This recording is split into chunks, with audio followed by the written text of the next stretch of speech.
Welcome to the Sales Masters Roundtable, hosted by Shawn Casemore.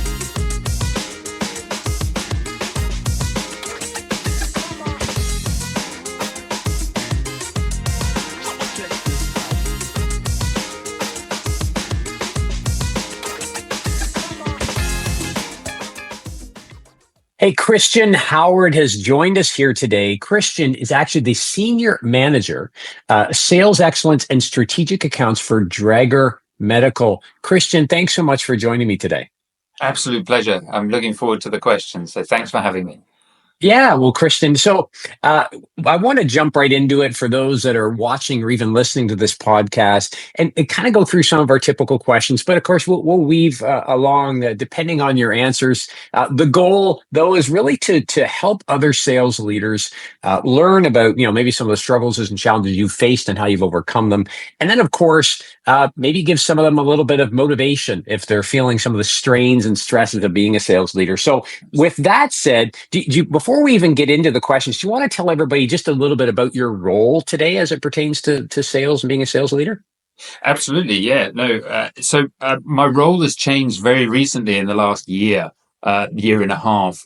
Originally, I was doing direct sales, actually selling to customers in the good old sense of the word.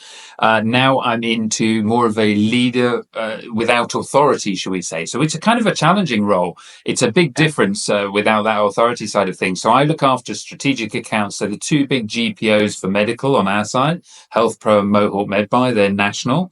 And then I also look after sales excellence, which is a big role, which is essentially taking our salespeople from what we used to say was they were just very good at sales into now, okay, so how do we train them to be even better at sales and not just assume that they're skilled at sales? That's my role. Yeah. Well, that's good. So not much going on really in your world. No, it's really quiet. I very rarely get any interaction with them at all. I wish that were true, but no, it's fantastically busy. It's great. That's good. That's good. Well, listen, so tell us, for everybody listening or viewing today, what was your first job in sales, if you think back, and what was it that you enjoyed about the role or sales itself? Oh, okay. So I love the way you use the term "think back." It wasn't that long ago. It was quite a while ago, but it wasn't that long. No. So I trained as a nurse, an intensive care nurse, and that gave me the insight into the medical field side of things. And so my first role outside of nursing, the actual profession, went into a company called Radiometer, which was a Danish company that made blood gas devices. And I looked after the east of England, so a very intense area. Lived just outside of Cambridge. And I was driving in and out of London every day and so on and so forth. Very intense customers.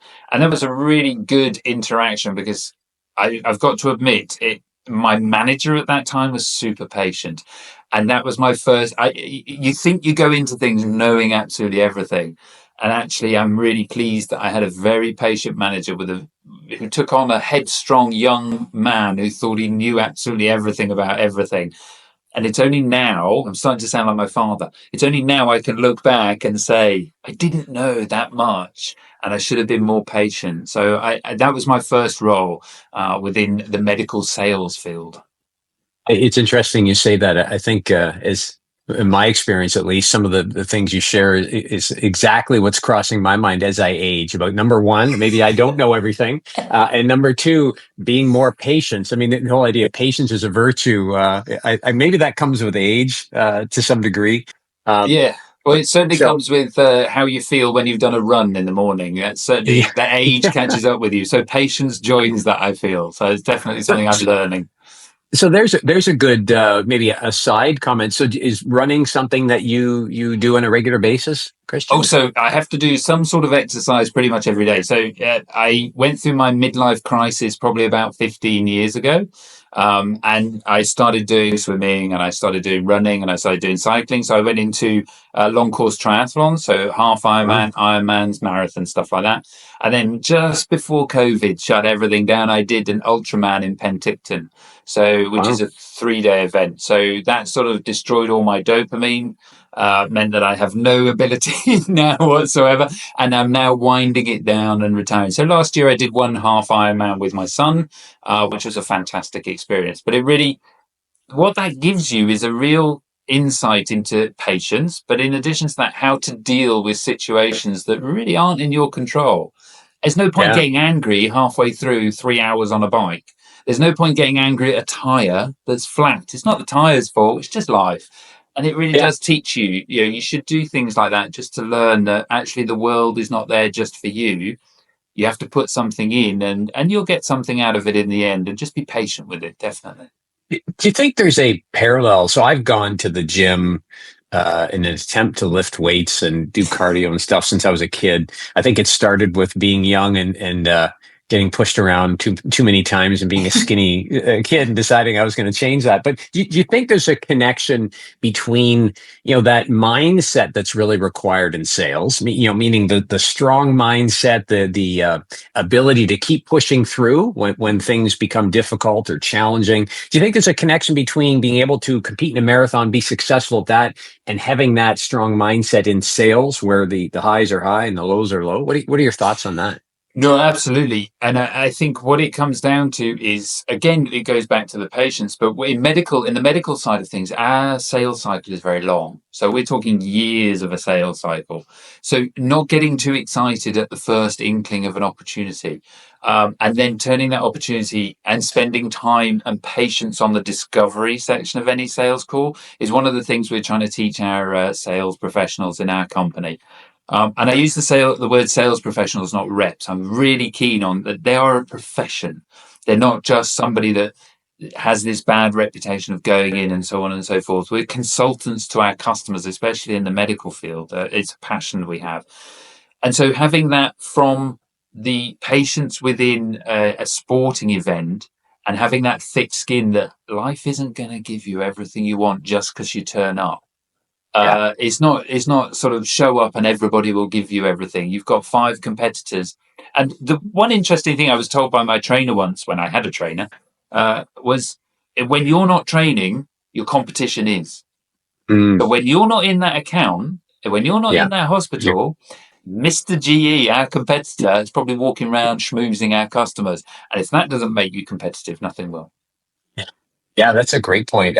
So recognizing your role is a little bit different than maybe somebody who's directly leading a sales team. I mean, you mentioned before you don't have direct authority, but you have indirect authority and you have objectives to achieve through people that may not report to you directly. I'm curious, what's the dynamic there? How do you find or what are the skills or methods of approach you use to be able to engage sales team professionals or sales professionals, if you will, in wanting to continue to improve, recognizing again that you're not their boss, so if they disagree, it's maybe a little more challenging than if you were their direct manager or leader.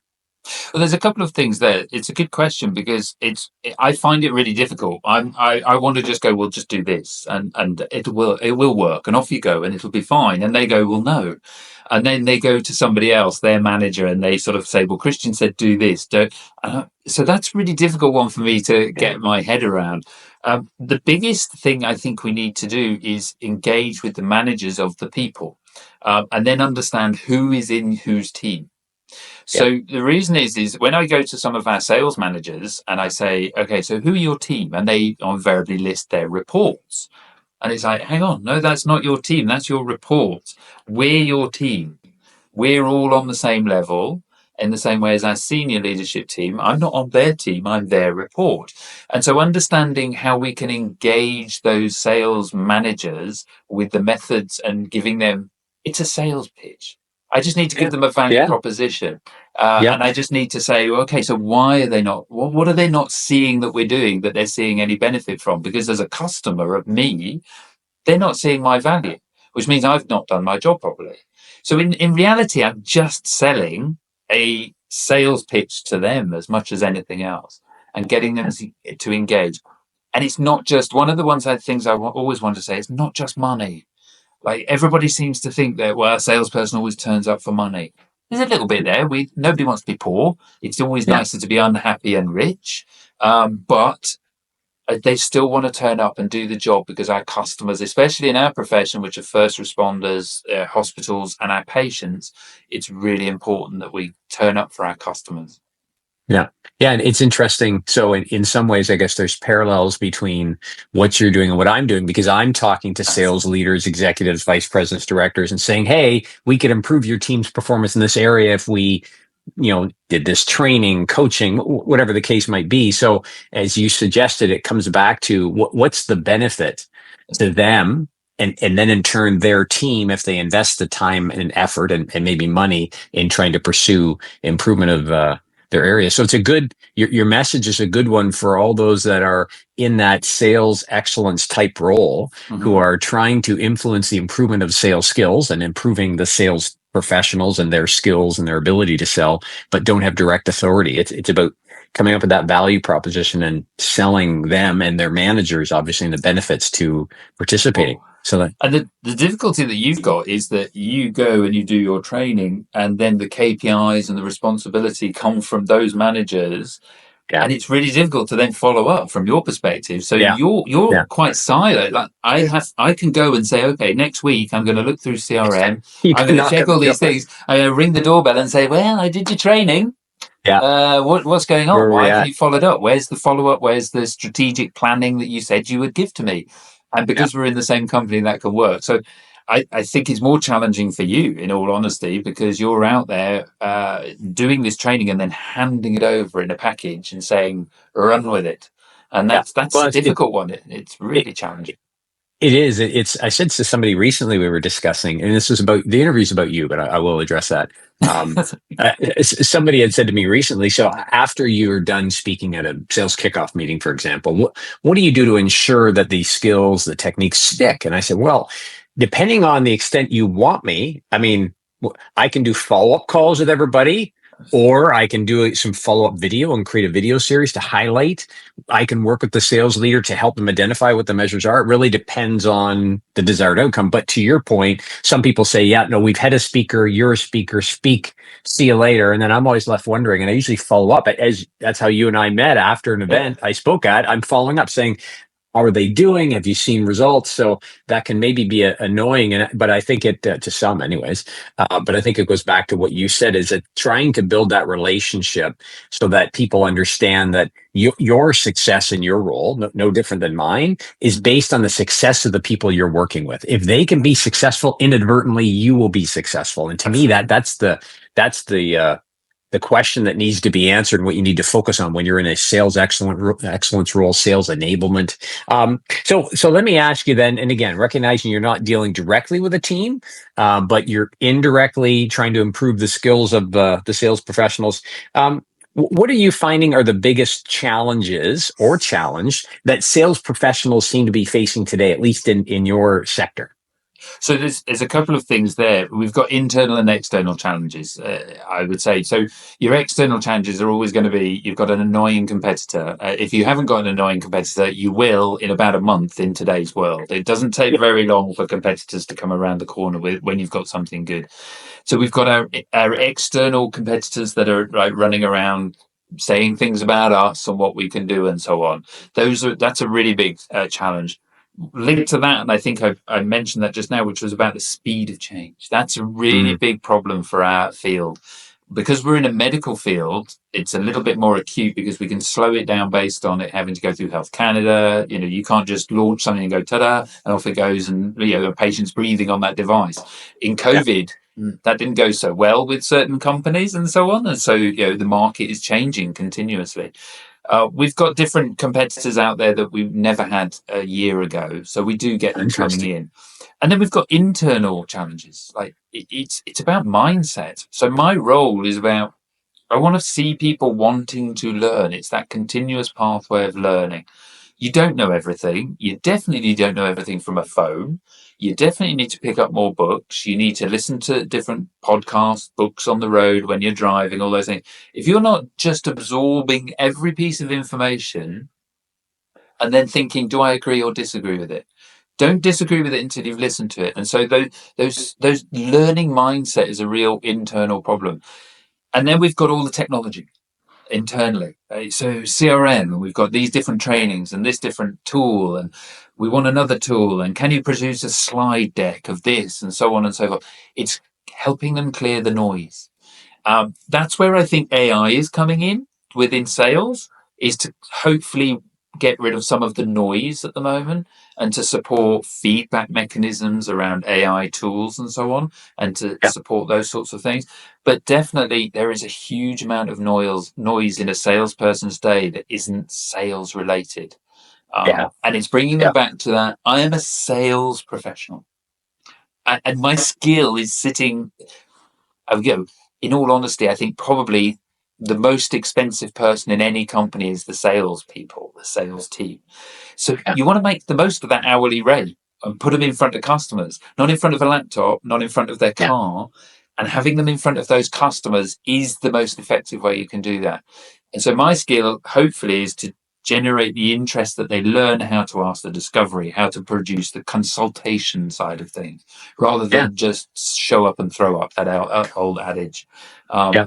Here's my device. Nobody cares anymore. It's what is it going to do to make my life better and the Yeah. hospital's life better? And that's what we're really. So we've got all sorts of different struggles, and our job is to remove that noise. It's to Yeah. focus the sales team. And you go back to a really good point. I know I'm rambling a little bit, but No, no, it's good. you go back to a really good point, which is around a sales leader is not the best at sales. So I always say there's a footballer, soccer player called Jose Mourinho in charge of Chelsea. He wasn't a very good footballer.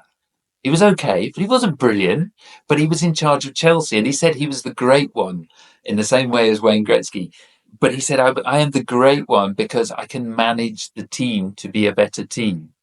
And Yeah. it's the team that you build around you that makes you successful. Absolutely.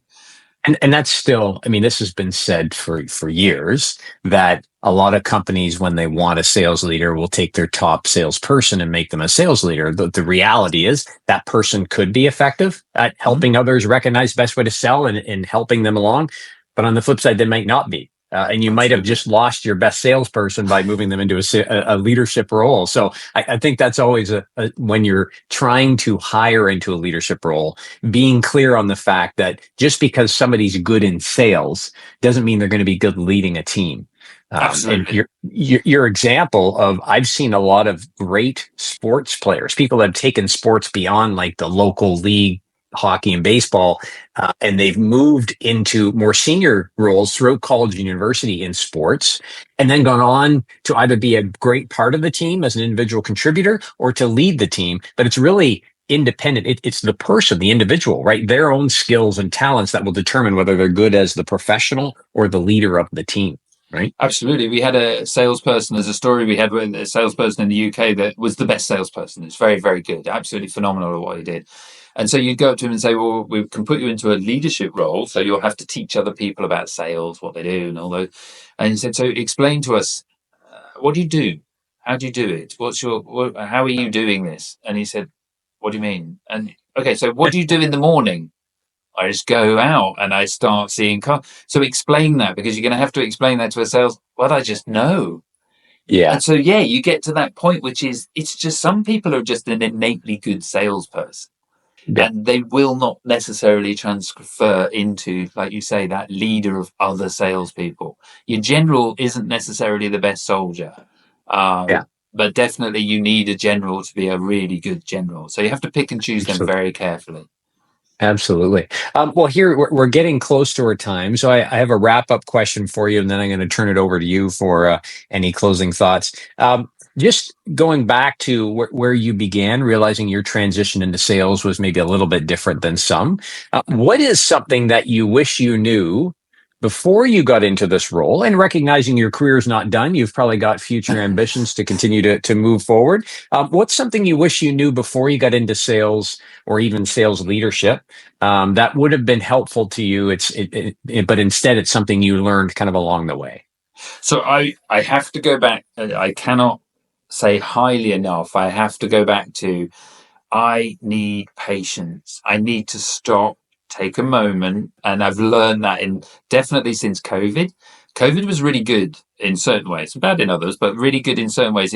We stopped, we paused. The Yeah, world didn't end. Everything carried on. No, it wasn't cataclysmic. It was destructive in certain ways, but that slowing down meant that you could reassess life and realize that when I was 20, 22, 25, 30, I didn't have to do it all at once. And also, not everybody was doing it all at once. And that's even more intense now because there's so much social media.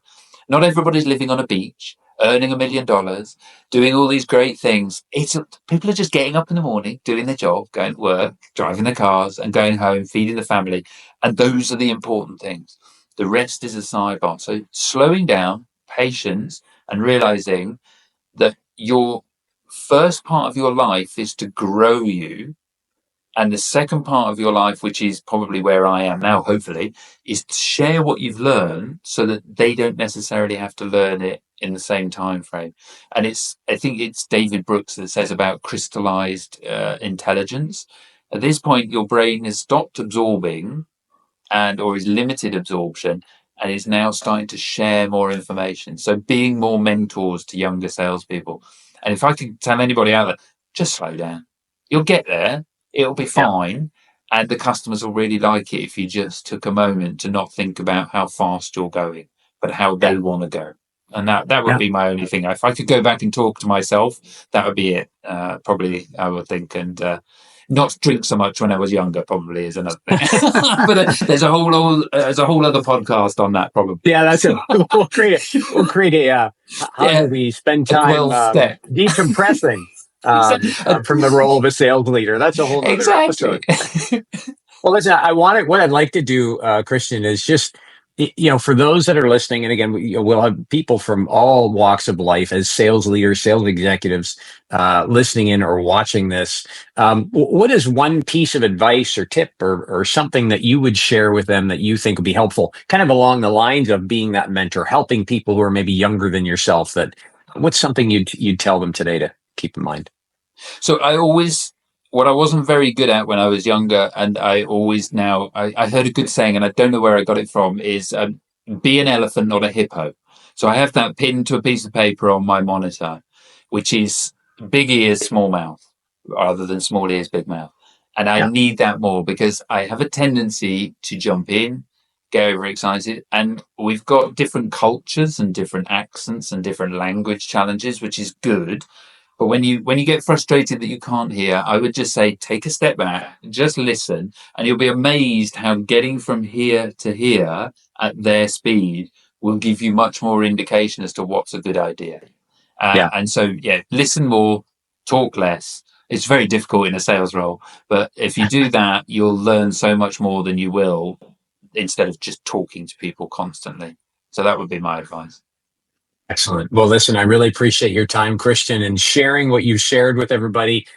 If people want to connect with you, what's the best way for them to do so?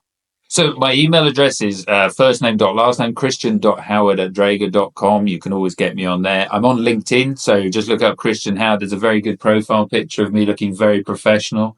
I'm not sure whether it's entirely accurate, but please do reach out and add me on LinkedIn, connect, and I'm always open to suggestion and more conversation. More dialogue is never a bad thing. It's always positive.